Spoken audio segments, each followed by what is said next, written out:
나머지 광고들은 주보를 참고해 주시기를 바랍니다. 이제 말씀을 상고하겠습니다.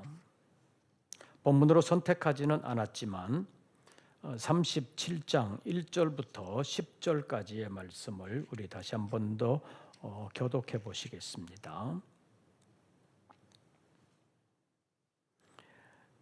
에스겔 제37장 1절 말씀을 제가 먼저 봉독합니다. 여호와께서 권능으로 내게 임재하시고 그의 영으로 나를 데리고 가서 골짜기 가운데 두셨는데 거기 뼈가 가득하더라.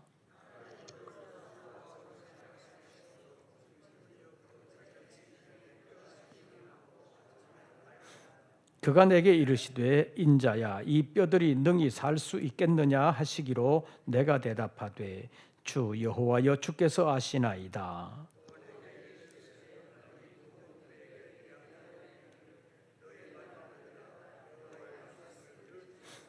주 여호와께서 이 뼈들에게 이같이 말씀하시기를 내가 생기를 너희에게 들어가게 하리니 너희가 살아나리라.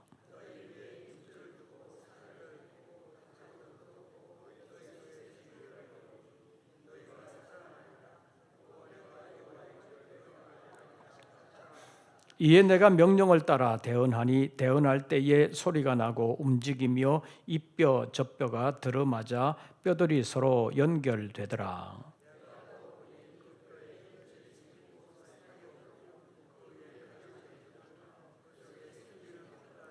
또 내게 이르시되 인자야 너는 생기를 향하여 대언하라.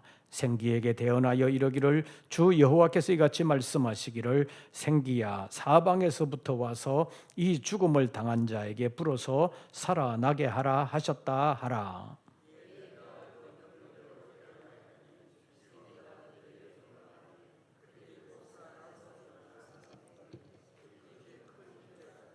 아멘. 여러분은 요즘 살만합니까? 요즘 살만하냐고 물으면 살만하다고 대답하는 사람이 그리 많지는 않을 것이라고 생각됩니다. 대부분의 사람들은 그냥 그럭저럭 살지요. 그렇게 대답하시는 분들이 많을 것이고 요즘 사는 게 아니라고 말하는 분들도 있을 것입니다. 그렇다면 산다는 게 무엇이길래 사는 게 아니라고 말하게 되는 것이겠습니까? 일반적으로 사회에서 살만하다고 하는 것은 살아가는 당사자가 생각을 할 때 살면서 좀 보람이 있고 기쁨이 있다. 살아가는 맛이 있다라고 느낄 때 살만하다고 말하는 것이라고 볼 수 있습니다. 그런데 다른 사람이 볼 때는 저만 하면 살만하다 그렇게 생각되는데도 불구하고 정작 본인은 못 살겠다고 힘들다고 그렇게 말하는 경우도 있는 것을 봅니다. 그러니까 살만하다는 것은 다른 사람의 평가보다는 본인의 평가가 훨씬 더 중요하다는 사실을 알 수 있습니다. 세계적으로 매년마다 그 행복지수라는 것을 각 여러 나라에 조사를 해가지고 올해는 어느 나라의 행복지수가 가장 높다 그런 발표를 하는 때가 있습니다. 그런 지수들을 보면 사회복지가 가장 잘 되어 있다고 생각되는 나라 아니면 흔히 말하는 GNP, 국민소득이 상당히 높은 나라들에서 행복지수가 높은 것이어야 되는데 실제로는 그렇지 않다는 사실을 발견할 수가 있습니다. 경제적으로는 별로 부유하지 않은 것 같은데 사회보장제도도 그렇게 잘 되어 있는 것 같지 않은데 사람들의 행복지수가 굉장히 높은 나라들이 있습니다. 그런 나라 백성들의 특징은 크게 욕심부리지 않는다는 것입니다. 우리나라에서 옛날에 먹고 살기 힘들 때 목구멍이 포도청이다 그런 말들을 했는데, 행복지수가 높은 나라의 사람들은 대체적으로 그냥 하루하루 먹고 사는 것, 그것만 해결되면 뭐 괜찮다, 그런 식으로 생각하는 경향들이 많다는 것을 발견할 수가 있습니다. 지금 우리나라의 상황을 보면 옛날보다 훨씬 좋아졌습니다. 우리나라 기독교 선교가 이제 140주년이 됐다고 그러는데, 개신교로 봤을 때 이제 140주년이 됐는데, 140여 년 전에 이제 서양 선교사들 가운데서 감리교 선교사, 장로교 선교사가 처음으로 들어왔는데, 그들이 남긴 글들을 보면 그들의 눈에 비치는 우리나라 사람들, 뭐 선비라고 할지라도 그 서양 선교사들의 눈에 비치는 그 사람들의 살아가는 모습을 보면 지금 우리나라 사람들이 저 아프리카 원주민들을 보는 것하고 비슷하지 않았을까, 그런 생각을 합니다. 그만큼 초기 선교사들의 입장에서 보면 우리나라 선조들이 미개하게 살았다, 그렇게 생각될 수 있는 상황이었습니다. 그런데 지금 보면 굉장히 잘 사는 나라죠. 올해 영국 선교가 이제 11차가 됐다고 그랬는데, 코로나 3년을 못했으니까 연속으로 했다면 14년, 그리고 이제 시작한 해까지 치면 15해가 되는데, 그 10여 년 전만 해도 영국에서 그 집회 시작을 런던에서 한 게 아니잖아요. 너니턴이라는, 어쩌면 영국에서도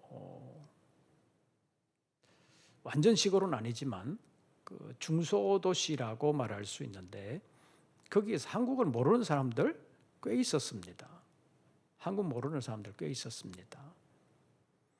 그리고 한국을 안다고 해도 옛날 6.25 때 영국이 좀 도왔기 때문에 아주 가난한 나라, 전쟁으로 완전히 폐허가 된 그런 나라의 수준으로 생각을 하는 사람들이 좀 있었다고 볼 수 있습니다. 겨우 안다는 것이 그 수준인데, 정말 자기들보다 잘 산다는 사실은 꿈에도 생각하지 못했을 것입니다. 이제 그러다가 집회 참석하는 사람들 중심으로 해서 좀 초청을 받아서 우리나라 왔다 가신 분들이 있잖아요. 와보고 놀래가지고, 와보고는 자기들보다 훨씬 더 잘 사는 것 같으니까 놀래가지고 한국 사람들이 이렇게 잘 사나, 그런 말들을 하는 일들이 종종 있었습니다. 우리나라가 그렇게 잘 사는 나라가 됐습니다. 미국에서도 웬만하게 사는 사람들이 우리나라 와보면 한국이 훨씬 더 잘 사는 것 같다, 그런 생각을 할 수 있을 정도로 우리나라가 잘 사는 나라가 됐습니다. 그래서 세계 여러 나라와 비교를 해봐도 우리나라는 상당히 잘 사는 수준에 올라와 있다고 볼 수 있습니다. 그런데 정작 우리나라 사람들이 느끼기에는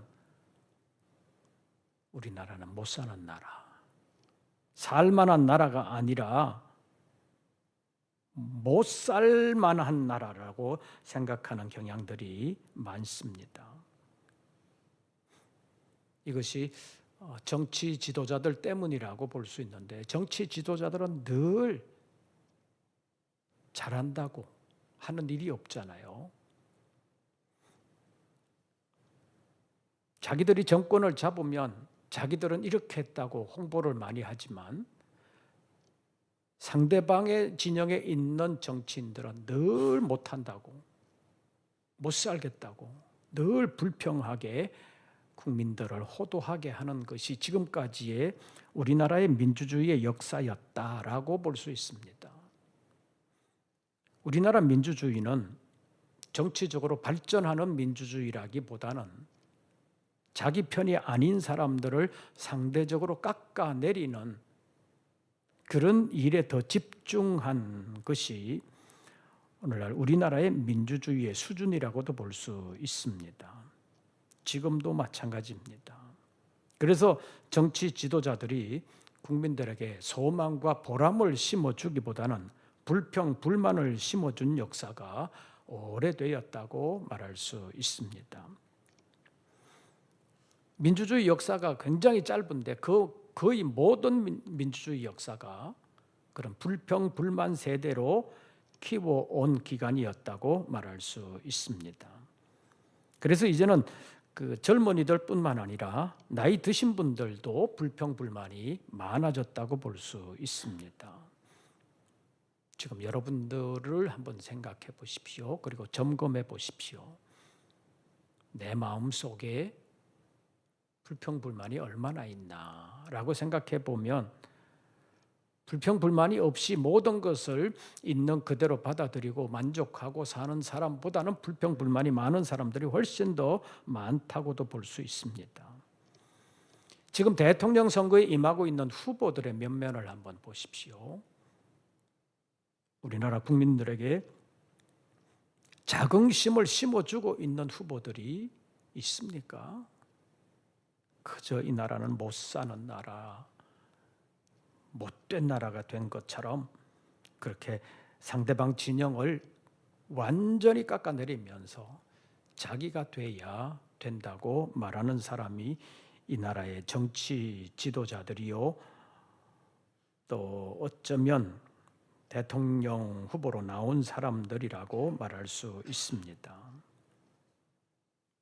지금 국민들의 마음 속에 살만한 마음을 심어주는 이가 있는지 여러분들이 한번 찾아보시기를 바라고, 그런 사람이 대통령이 되고 그런 사람들이 지도자가 되어서 이 나라를 오래 다스려 준다면 경제적으로 조금 나아지는 것보다 훨씬 더 이 나라가 잘 사는 나라, 행복한 나라의 수준으로 올라가게 될 것입니다.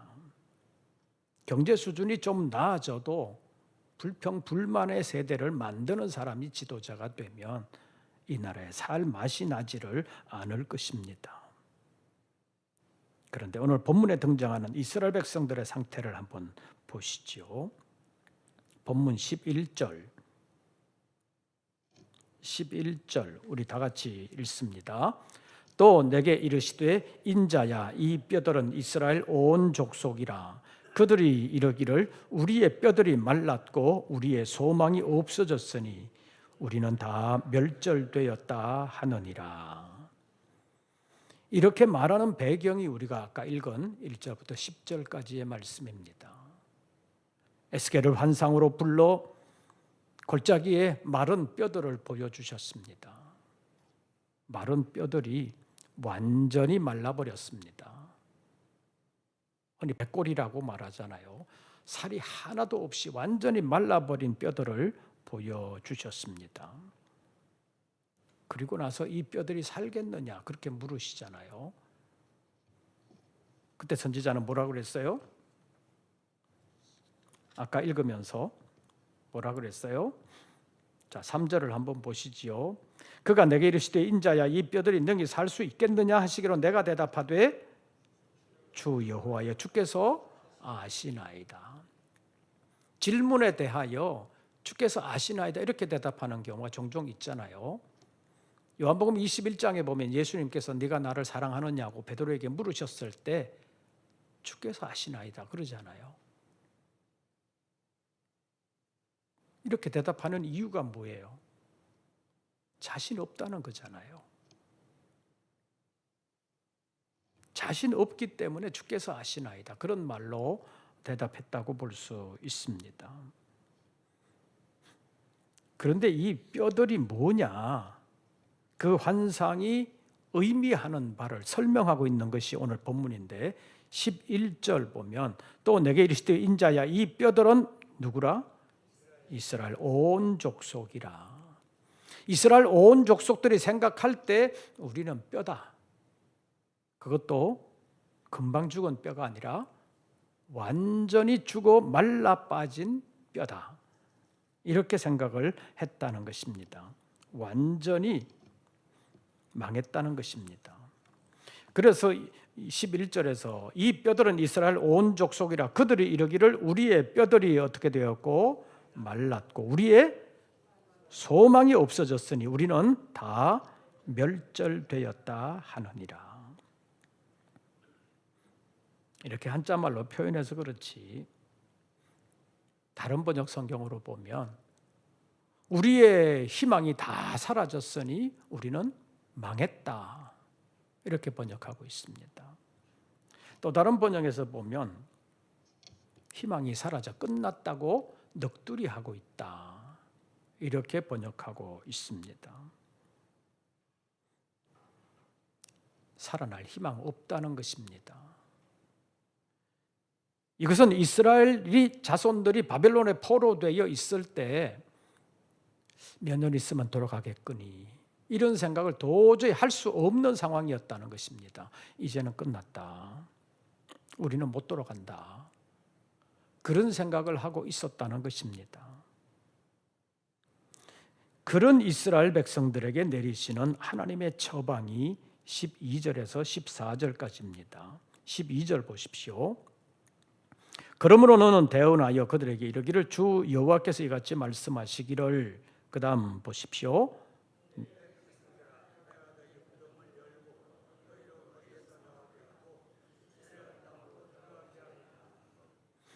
우리의 뼈들이 말랐고 우리는 다 멸절되었다. 우리는 희망 없다. 우리는 여기서 끝이다. 그렇게 생각하고 있는 이스라엘 백성들을 향하여 하나님은 뭐라고 말씀하시느냐? 내 백성들아 이렇게 부르시고 있습니다. 내 백성들아. 자기 코가 석자나 빠진 것처럼 완전히 맥 빠지고 기죽어 있는 이스라엘 자손들을 향하여 내 백성들아 이렇게 부르는 것이 하나님의 은혜요 지극한 사랑이라고 볼 수 있습니다. 이것을 신약적으로 표현하면 내 자녀들아 이렇게 말할 수 있습니다. 정말 대단한 표현인데 우리가 실감하지 못합니다. 이스라엘 백성들이 내 백성들아 라고 부르시는 하나님의 이 은혜와 사랑에 대하여 실감하지 못했다고 볼 수 있습니다. 하나님이 우리를 향하여 내 자녀들아 이렇게 부르신다면 우리는 하나님의 자녀가 되어 하나님을 아버지라고 부를 수 있는 상태가 되었다라고 말할 수 있습니다. 하나님을 아버지라고 부른다는 거 그게 뭐 대단한 거냐 그렇게 생각하기 쉽잖아요. 그런데 하나님을 아버지라고 부른다는 것이 정말 대단한 것이라고 말할 수 있습니다.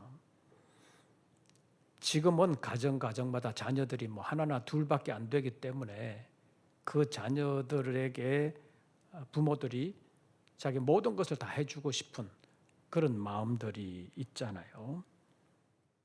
그래서 가정에서 자녀들이 우상이 되는 경우가 많습니다. 모든 것을 자녀들 위주로, 모든 것을 자녀들에게 해주려고 하는 그런 경향들이 있습니다. 그러나 옛날에는 가정에 자녀들이 지금보다는 훨씬 많지요. 아주 많은 가정에서는 뭐 열 몇 되는 가정들도 지금은 뭐 거의 없지만 옛날에는 상당히 있었다고 볼 수 있습니다. 저희 가정만 해도 9명이었습니다. 그런데 다 먼저 가가지고 지금은 뭐 몇 사람 남지도 않았지만 가정에 10명이라고 생각해 보세요. 어떤 부모님들은 얘가 몇째인지 그것도 잘 모르시는 분들이 있잖아요. 내가 몇째냐? 그렇게 묻는 경우도 가끔 있는 것을 보잖아요. 그래서 옛날에는 자녀들이 별로 대접을 못 받았다고도 볼 수 있습니다. 그래도 뭐 10손가락 깨물어서 안 아픈 손가락은 없다라는 말을 할 수는 있지만 그래도 자녀들의 입장에서 봤을 때 부모들이 자녀들에게 요즘처럼 올인하지 못하고 농사 짓느라고 바빠가지고 거의 그들도 보지도 못하는 경우도 많았다고 볼 수 있습니다.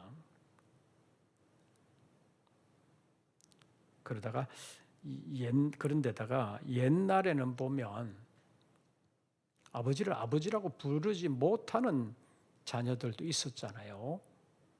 적자가 아니라 서자들. 이 서자들은 아버지를 아버지라고도 부르지를 못했습니다. 이런 사람들은 호적에도 올라가지를 못했습니다. 그래서 그런 사람들은 가정 형편의 좋고 나쁨을 떠나서 아버지라고 부를 수 있는 사람이 있다는 것만 해도 행복한 것이라고 생각하는 그런 시대도 있었습니다.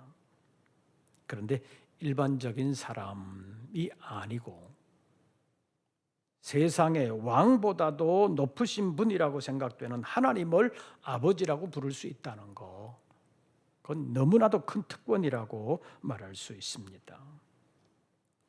옛날에는 그렇게 부를 수도 없었습니다. 요한복음 5장에 보면 예수님께서 베데스다 연못가에서 38년 된 병자를 고쳐주시면서 일어나 내 자리를 들고 걸어가라 이렇게 말씀하셨지요. 그날이 안식일이라 그 사람이 얼떨결에 자기 자리를 들고 걸어가는 그 모습을 유대인들이 보고 안식일인데 왜 그 자리 들고 가냐 그렇게 비난했을 때 나를 낫게 한 그이가 들고 걸어가라 그랬다. 처음에는 몰랐었는데 자기를 낫게 한 분이 예수라는 사실을 나중에 알게 되었잖아요. 그래서 예수라는 사람이 나에게 자리를 들고 걸어가라 그랬다라는 것이 밝혀지게 되면서 유대인들의 관심이 예수께로 와가지고 예수를 비난하기 시작했잖아요.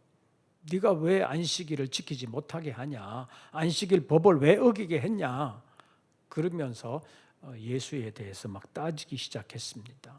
그때 예수님께서 하신 말씀이 내 아버지께서 이제까지 일하시니 나도 일한다. 내 아버지께서 이제까지 일하시니 나도 일한다. 그 말씀을 하셨을 때 유대인들이 보통 당황한 것이 아니었습니다. 그때부터 예수를 죽이려고 했다고 요한복음 5장에 기록되어 있습니다. 왜냐하면 그렇게 말하는 것이 그냥 안식일만 어긴 것이 아니라 하나님을 아버지라고 불렀다고 해서 하나님을 자기 친아버지라고 부르는 것은 자기를 하나님과 동등으로 여기는 거다. 유대인들은 그렇게 생각했다는 것입니다. 그러니까 옛날 번역 성경에 보면 예수를 참남하다 이렇게 말하면서 예수를 죽이려고 했다는 것입니다. 지금 우리가 유대인도 아니고 이방인의 입장에서 하나님을 아버지라고 부르는 것이 너무나도 일반화되어 있잖아요. 믿는 사람들에게는. 그래서 거의 모든 세계 교회에서는 하나님을 다 아버지라고 부르는데 처음 예수님께서 유대에 오셔서 그 일을 하실 때만 해도 선민이라고 불리는 유대인들도 하나님을 아버지라고 부르지 못했다는 것입니다. 그런데 예수님께서 하나님을 아버지라고 불렀다는 것, 그것이 그들에게 충격이 되어서 예수님을 죽이려고 했던 것입니다. 그런데 그보다도 훨씬 더 오래전에 에스겔 선지자 시대에 하나님께서 이스라엘 백성들을 뭐라고 불렀어요? 내 백성들아, 내 백성들아 이렇게 부르셨습니다. 그것도 바벨론에 포로되어 있는 이제는 우리 끝났다 그렇게 생각하고 있는 이스라엘 자손들을 향하여 내 백성들아 이렇게 부르셨다는 것은 하나님의 대단한 은혜였다고 말할 수 있습니다. 그러나 은혜와 사랑을 많이 받고 오래 받다 보면 그 고마움을 모르는 경우가 많습니다. 이스라엘 자손들이 그랬던 것 같습니다. 하나님이 바벨론의 포로되어 있는 이스라엘 백성들을 향하여 내 백성들아 이렇게 불러도 고마움을 몰랐던 것 같습니다. 포로지에서 희망을 잃고 절망 속에 빠져 있는 이스라엘 자손들을 향하여 내 백성들아 라고 부르시면서 내가 너희로 거기에서 나오게 한다 그랬는데 어디에서 나오게 한다는 것인지 12절 보시지요. 그러므로 너는 대언하여 그들에게 이르기를 주 여호와께서 이같이 말씀하시기를 내 백성들아 내가 무엇을 열고 무덤을 열고 너희로 거기에서 나오게 하고 이스라엘 땅으로 들어가게 하리라. 무덤을 열고 거기에서 나오게 하시겠다고 말씀하고 있습니다. 일반적으로 사회에서 무덤을 열고 거기에서 나오게 하는 것은 어떤 경우예요? 일반 사회에서는 그런 일이 많지도 않을 뿐더러 우리나라 같으면 요즘에는 좀 옛날보다 훨씬 많아졌지요. 무덤을 열고 꺼내기는 하는데 뭘 꺼내요? 유골을 꺼내가지고 화장하거나 해가지고 납골당에 다시 안치하는 그런 경우가 우리나라에도 많아졌다고 볼 수 있습니다. 내가 너희 무덤을 열고 거기에서 나오게 하겠다고 하는 이 말씀은 무덤을 파고 유골을 꺼내겠다 그 말이 아니라 너희를 살리겠다는 것입니다. 그래서 14절 보시죠. 14절 우리 다 같이 봉독합니다. 내가 또 내 영을 너희 속에 두어 너희로 살아나게 하고 내가 또 너희를 너희 고국 땅에 두리니 나 여호와가 이 일을 말하고 이룬 줄을 너희가 알리라. 여호와의 말씀이니라. 그런데 여기서 하나님이 살리시는 방법에 대하여 유의해야 합니다. 내가 너희를 살아나게 하겠다라고 말씀하시는데 어떻게 해서 살아나게 하시느냐?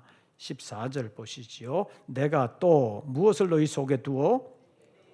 내 영을 너희 속에 두어.